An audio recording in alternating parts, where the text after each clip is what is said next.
Welcome back, everybody, to the MBC Sports Podcast, Season 3, Episode 5. My name's Andrew Sullivan, your host, joined again by Connell Scruggs, JP Eisenhower, and Andrew Feeney, as we look back on the first 3 weeks of Marist football and then preview the next couple of weeks coming up in the season.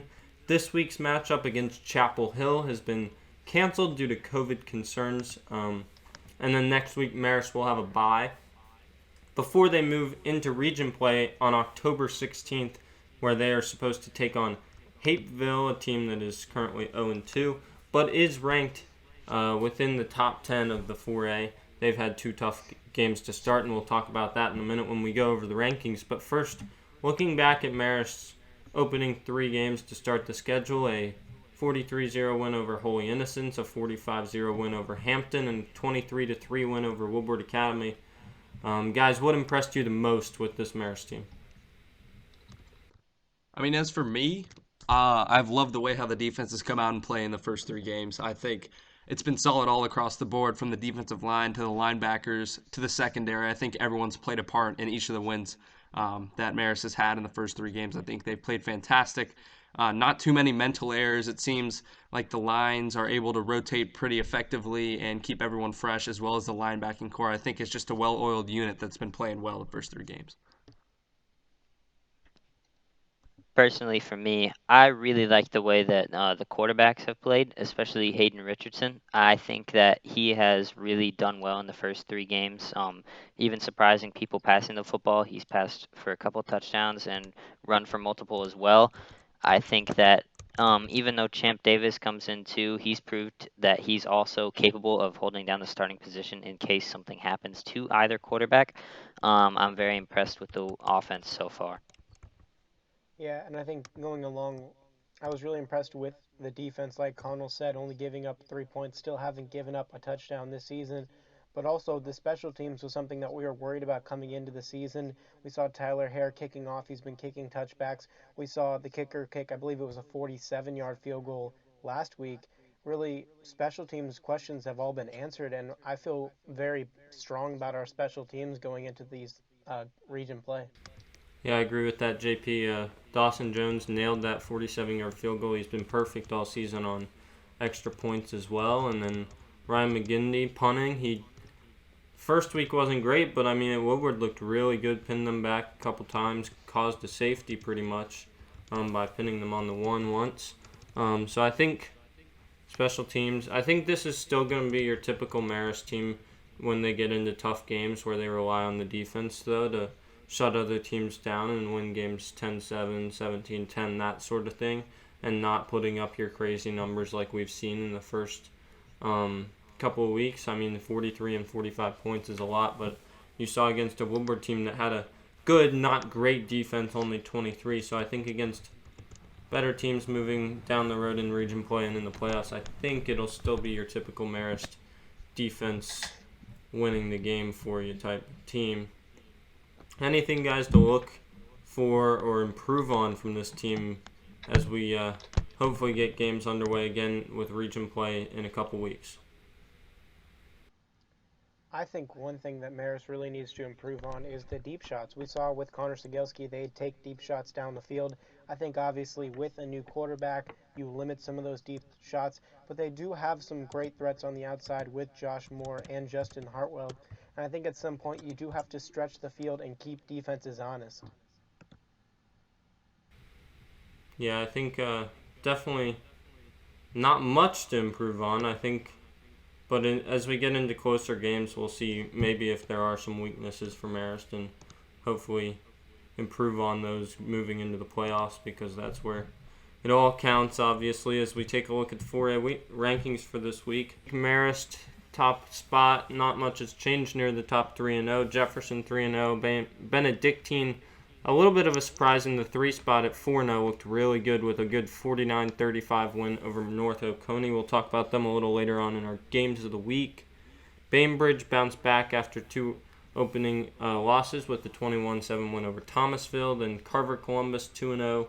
Stevenson getting underway against Lithonia this week. Haven't played a game this yet because of the DeKalb County postponement. Flowery Branch at 7, 2-1 win over Gainesville by touchdown last week. Jenkins getting underway for the first game this week at 8 spot. They play Islands. And then at 9 spot, Hapeville, Connell. Really tough start to the season and as they've gone 0-2. Right, but they've had to play two 7A teams in their first two games, taking a loss to 28-14 to North Forsyth in their first game, and then 43-18 to Milton last week. So tough, definitely a tough schedule to start the season. But don't let that defer you from Hapeville. Definitely still a talented team, can make some noise in our region, and definitely not an opponent to be taken lightly. So I look to them to improve later in the season when they start to play more region games and games in their people of their class. Yeah, and that's a team Marist plays in not next week, but the week after to start region play. So it should be maybe the biggest region game of the year for Marist there. And then Northwest Whitfield rounds out your top 10 in 4A. 4-0, beat Chattooga last week 38-14 to help them creep into the rankings for the first time all year. As we take a look at the games of the week here in the state of Georgia, some really good ones across the board. We'll start off Wayne County and Benedictine. Wayne County, the number 10 ranked team in 5A. They've started the season 2-2. They're coming off a win over South Effingham, but losses to Pierce County and Richmond Hill before that. Facing Benedictine, who I mentioned, number 3 in 4A, 4-0 to start the season. Benedictine is a 4-point favorite in this one. And Benedictine is led by 3-star junior pro-style quarterback Holden Gariner. He has offers from the likes of Auburn, Georgia, LSU, and he's throwing to a senior Duke-committed wide receiver in Trent Broadnax. So he threw for over 300 yards last week and helped his team put up 49 points against North Oconee. I have Benedictine winning by at least a touchdown in this one. Connell. I'm going to agree with you there, Andrew. This Benedictine offense is extremely powerful. They've scored over 45 points in 3 of their 4 games so far. I don't see them slowing down in this one. I got Benedictine. I agree with you there, Connell. I'm going to take Benedictine in this one. That offense is extremely potent. I'm going to stick with you guys and go Benedictine.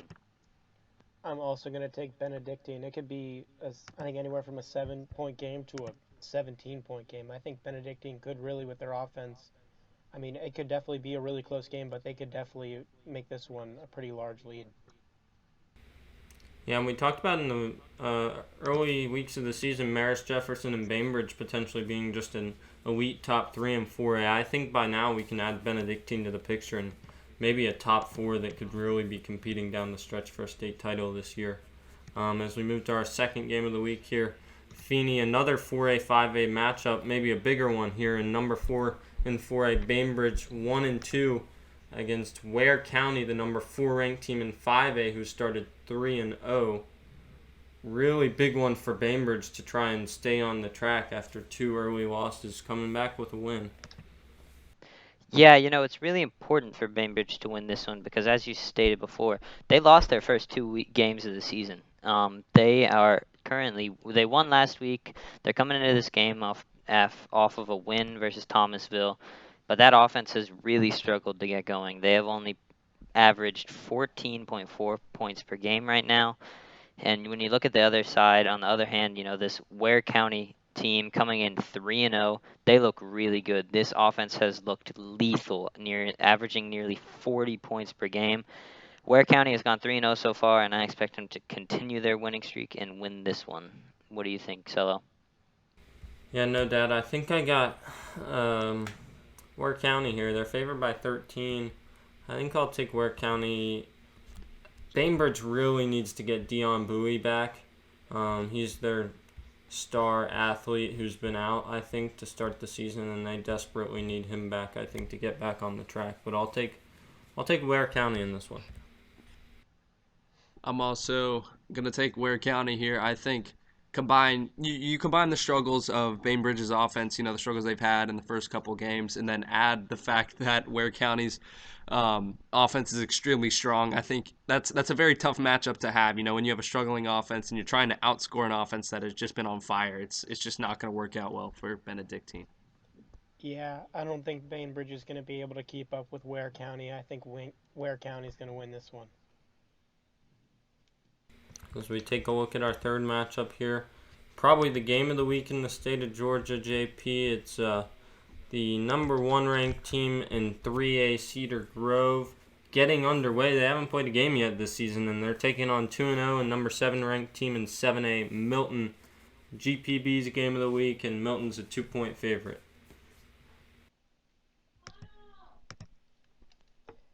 I'm going to have to take Cedar Grove in this one. I think Cedar Grove playing in their opener, they're returning a solid core of their starters from their championship team last year.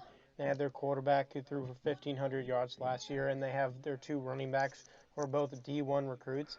And I think that this offense is going to be able to just put them barely over the edge over Milton. Yeah, I agree with you here, JP. I think Cedar Grove not having played a game yet, that really puts them at a disadvantage here.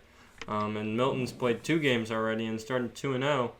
I think I'll take Milton in this one. I think it'll be close though, and it's good to see Milton get back, or Cedar Grove rather, get underway. They're the reigning state champs in 3A.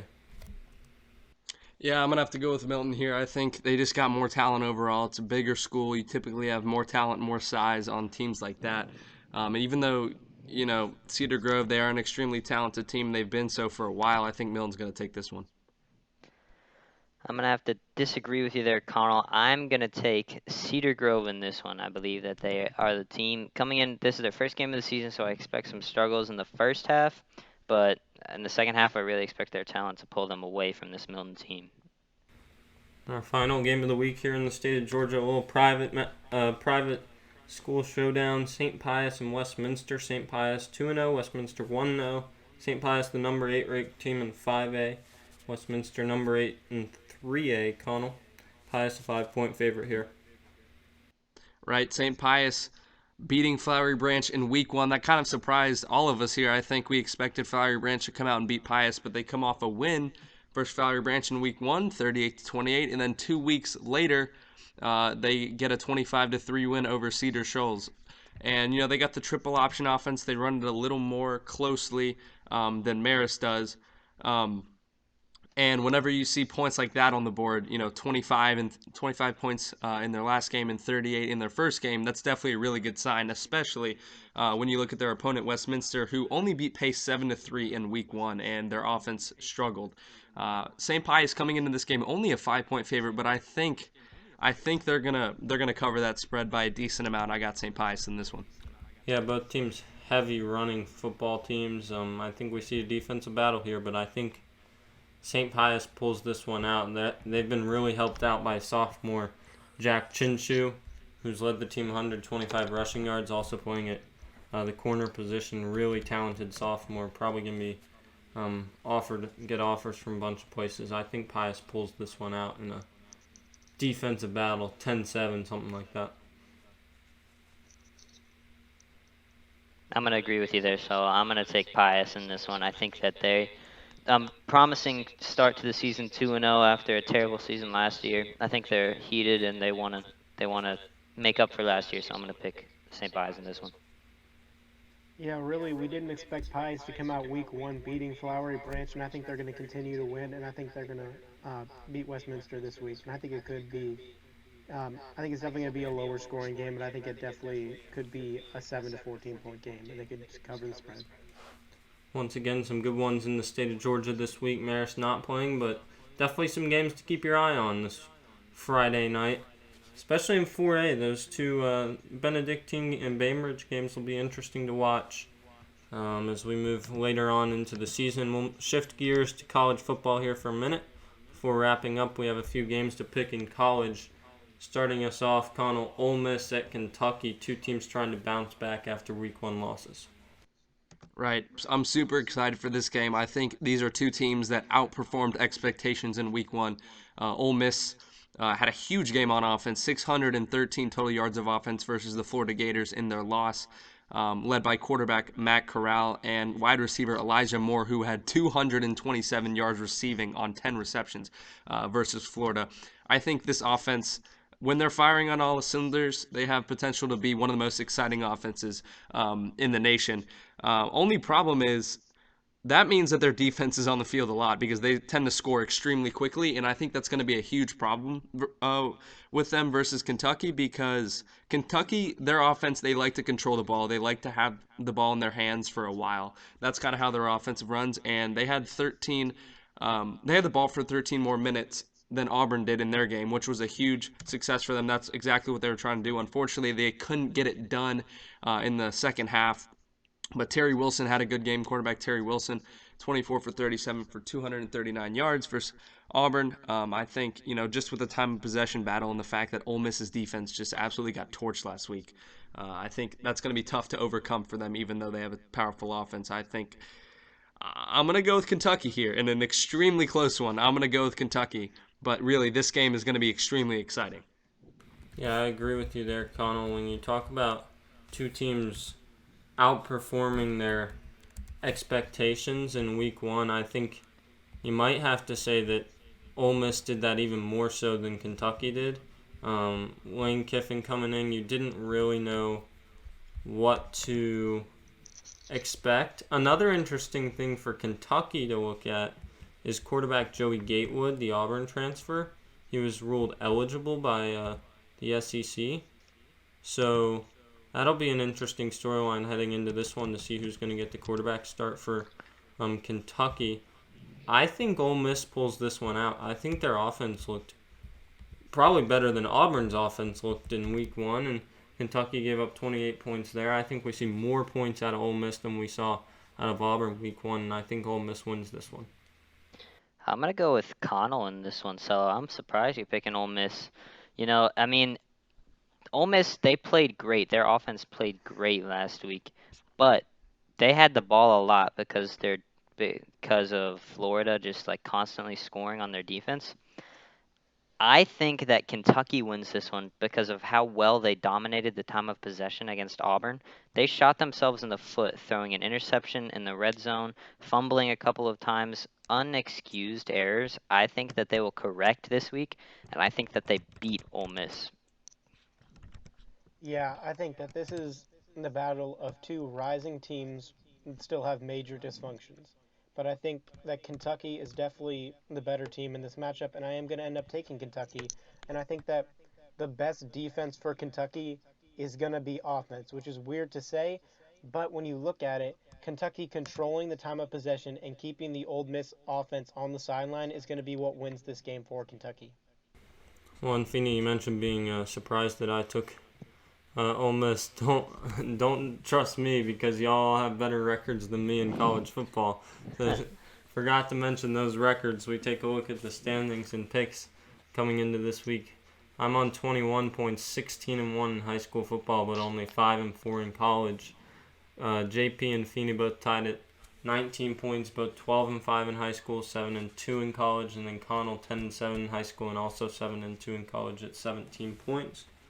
Still plenty of games to pick in the season as we move on to definitely the game of the week in college football. Feeney, number 7 Auburn at number 4 UGA, game day site, 7:30 game. It's going to be a good one. It's got a chance to be the game of the year, in my opinion. When you look at this team, Auburn's coming off a win. They're coming a sloppy win, given that. Both teams, Auburn and Georgia, struggled heavily in the first half on offense in each of their games. But in the second half, they picked it up. Their teams really showed their talent over Kentucky and over Arkansas. But when you look at it, at the end of the day, Auburn's the better team passing the ball, but Georgia has a great secondary, and Georgia's the better team running the ball, but the Auburn team has a better defensive line. So it's really a 50-50 shot here, in my opinion. But I'm confident in Bo Nix. He's a Heisman favorite for me. I'm going to go Auburn in this one. Yeah, I don't know about game of the year quite yet, but definitely game of the week. I think we might see some better matchups than this one throughout the year. We might. I like this. It has the possibility I think because it of does, COVID. but I think COVID maybe precautions. like the Iron Bowl might be a better matchup than that one. But we'll see. We'll see. Hey, what about Bama, Georgia? You can't forget about that. Exactly. Georgia, Hey, there's a lot. These SEC and Florida's games. playing I love some these good games. games. Georgia might not SEC even be the games. best team in the East, so I Exactly. think I'll go with you on that one, Feeney. I think Auburn just didn't struggle quite as much as Georgia did last week. I don't think the Georgia lines are what they used to be, especially that offensive line. And Auburn, almost always the best defense in the SEC. Georgia, in the past few years, has almost caught up with them. But Georgia, when they struggle, they just rely on the running game offensively. They used to be able to just hand it to Todd Gurley or Nick Chubb or Swift or any of those guys, and their offensive line was so good they could just pound people. Their offensive line didn't look good enough for me in week 1. I think Auburn wins this one in, again, a defensive battle. I'm going to have to disagree with you boys. I'm actually going to go with UGA in this one. I think, you know, we've mentioned the struggles for both teams. But one thing Georgia did not struggle in their game versus Arkansas was defense. Their run defense was absolutely terrific against the Hogs, and so was their secondary. They had 3 interceptions, including a pick 6 from Eric Stokes. And the good thing about that is they're going to force Auburn to do it through the air. You know, they take away the run game, and they're going to force Bo Nix to throw it downfield. And granted, he did look a lot better in week 1 versus Kentucky, but I think the Georgia secondary is much better than the Kentucky secondary, and I think they're going to do a better job against Bo Nix than Kentucky did. So I think the fact that you make Bo Nix do it through the air is going to definitely help Georgia on defense, and it's going to keep them on the offensive side for longer. Good things happen when Georgia forces Auburn to throw the ball deep, Carl. Oh, yeah. man. Hey, Auburn is one of those teams, man. They can make things happen in late game situations.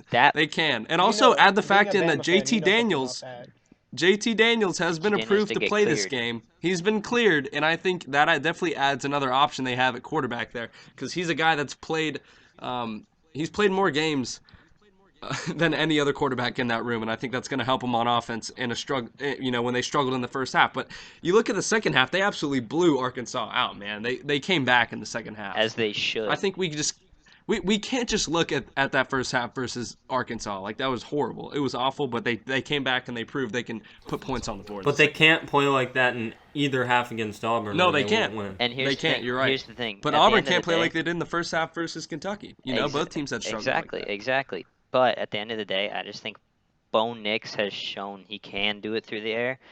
And I've seen so many clips of the best safeties in college football and in Georgia, their secondary, getting just torched by Arkansas receivers. So I think Seth Williams and Schwartz are going to yeah. What game were you watching? I was, dude, trust Arkansas couldn't do anything on offense. They had nothing. They couldn't do anything, dude. All right. Hey, we'll let the game talk, though. Yes, right, absolutely. Connell, you definitely know something about Auburn late game heroics being a Bama fan. But oh man, but I think we could all agree. You throw that one in there. I think we could all agree that the game is going to end up closer than a 6.5 point spread. It's definitely going to be a really close game. This one could come down. This one's going to come down to the very end. I think that Auburn will edge this one out. I think that this is really two great defenses and a few question marks on offense. I think for Georgia, there's just too many question marks on offense for me to be comfortable with it. I think when you look at it, their offensive line, they took a huge hit in the draft. They had the quarterback change. And I know, Connell, you say, well, they blew out Arkansas in the second half. Well, what about the first half? Like, this is Arkansas. This is not Alabama. You should really be handling Arkansas. Like, this is not. It should not be like this. I think Kentucky's a much better team than Arkansas, so Auburn struggling a little bit against Kentucky in the first half is not as big of a deal to me as Georgia struggling, from what I saw, a lot against Arkansas in the first half. The thing about the first half for Georgia is they had Dwan Mathis start for them at quarterback, who he's a true freshman. Never played a game, and he just got absolutely – he got it handed to him. Let's just say that. But I'm not taking things lightly. He got it handed to him. I still got questions on the running game for Georgia, too, though. So I do got to give this one to Auburn. I don't know. We'll see. It's going to be an exciting game, for sure. Let's let the game talk. Yes, we're going to take a look at our upset picks now. I'm going to take Boston College over North Carolina. That's moved up to a 14-point spread there. Boston College did not look great last week against Texas State. I think that's why this is a double-digit spread, is because of that close game last week. If not, I think it'd be single digits. And UNC hasn't played since their opening game against Syracuse. I think they could come out a little rusty like they did in the first half against Syracuse. Phil Jurkovich, the Notre Dame transfer quarterback, I think gets Boston College rolling in this one and at least covers, but I'll take them to upset the Tar Heels.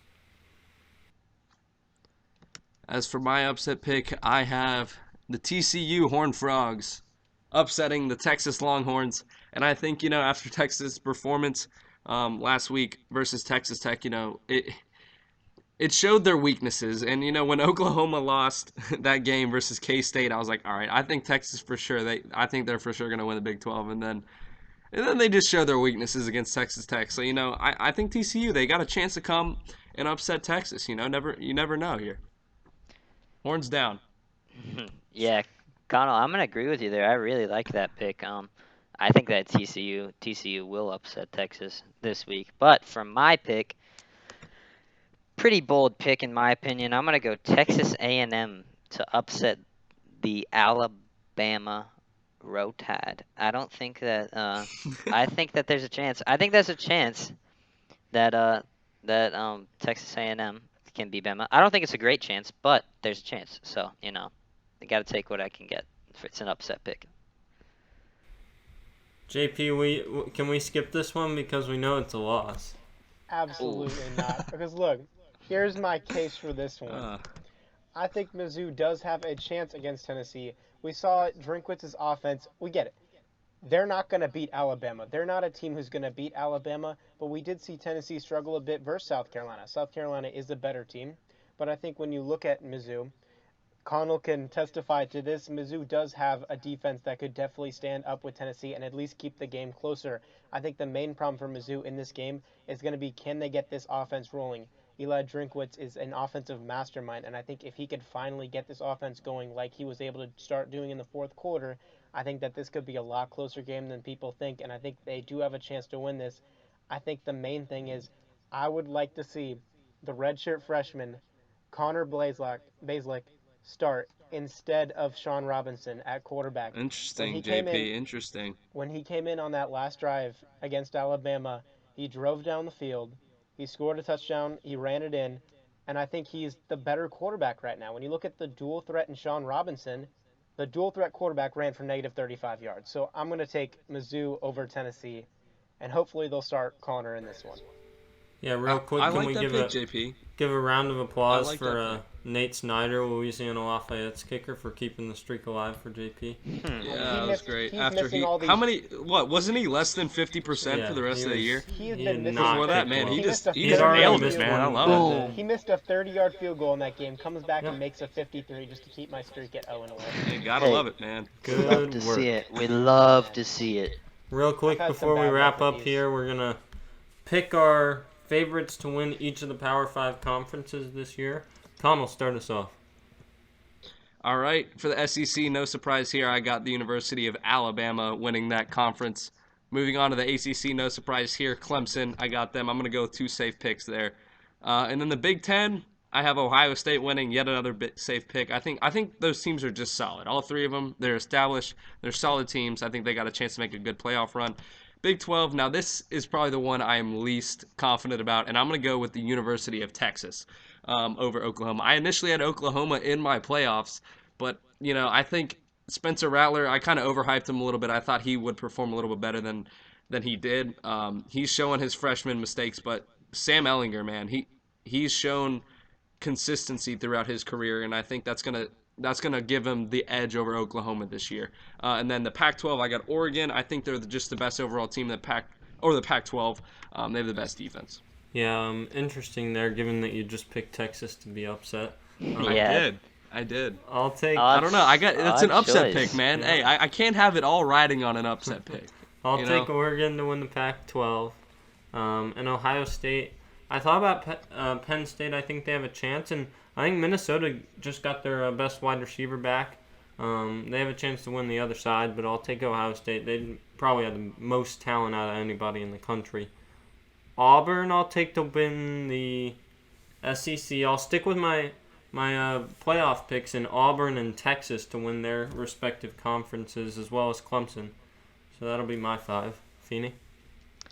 I am going to take, in the SEC, I'm going to take Alabama. No surprise there. I think that the SEC is up for grabs this year big time, way more than it has been in the past couple of years. ACC, I got Notre Dame. No surprise there. Big Ten, a little bit of surprise. I'm going to go with Penn State. I think that Penn State has a very good chance this year. They're a very talented team. One of the best tight ends in the country. I really like that Penn State team. Oh, one of the best linebackers in Micah Parsons as well. Then Big 12 up for grabs. Oklahoma State. I'm going to take Oklahoma State to win the Big 12. Pac-12, Oregon. No surprise at all. All right, for me, I'm going to start out in the ACC. I'm going to pick Clemson. For the SEC, Wrong. I'm going to pick Alabama. I'm going to pick Yeah, Alabama, let's but go I think JP. definitely, I mean, without Tua, their offense didn't miss a beat, but I think Florida's definitely a team to watch on the other side. And then for the Big Ten, I mean, like you guys said, Penn State's definitely a team to watch, but I'm still going to stick with Ohio State. For the Big 12, I wish I could pick nobody, because nobody deserves to win, but Texas will probably come out on top. Who knows, though, with what's going on in that conference. And for the Pac-12, I'm going to pick Oregon. Yeah, I think 2 conferences to look at are SEC and Big 12, really still way up in the air, especially after Oklahoma's lost. I think they were the clear favorite in Big 12, but that really put things just unraveled for them. I think Spencer Rattler really showed his inexperience against last week against Kansas State. JP picked Alabama to win the SEC, man. Hey, Yeah. this year really is crazy. JP just picked Alabama to win the SEC. There's Hey, so Alabama, much. Notorious the best Alabama team, hater. Even without Tua, Notorious I Bama hate- hater. I don't, I got to keep hating on Alabama, but at the Rumor same has time, it they are the JP best team picked in the Missouri to beat They're the best Alabama team last in the week. SEC. They're the best team in the SEC, and I can't argue with that. No matter if I don't like them or Really? not, they're the best I team. really don't know who the best team in the SEC is at this point. I have a I think at feeling this it's point- Alabama, but Yeah, I feel mean, like at I don't this think point it's that Alabama, but I definitive think yet. it could change. yeah, But I don't at this think it's point definitive Alabama. at all. That'll wrap it up this week, though, on the MBC Sports Podcast. Thanks for tuning in. As we mentioned earlier, Marist off this week and next week with their bye, and then Hapeville following that on October 16th to start region play. Should be a good one, so make sure you tune in then. We'll be back with the MBC Sports Podcast next week. But for now, signing off on behalf of Andrew Feeney, Connell Scruggs, and JP Eisenhower, my name's Andrew Sullivan. Have a good weekend, everybody.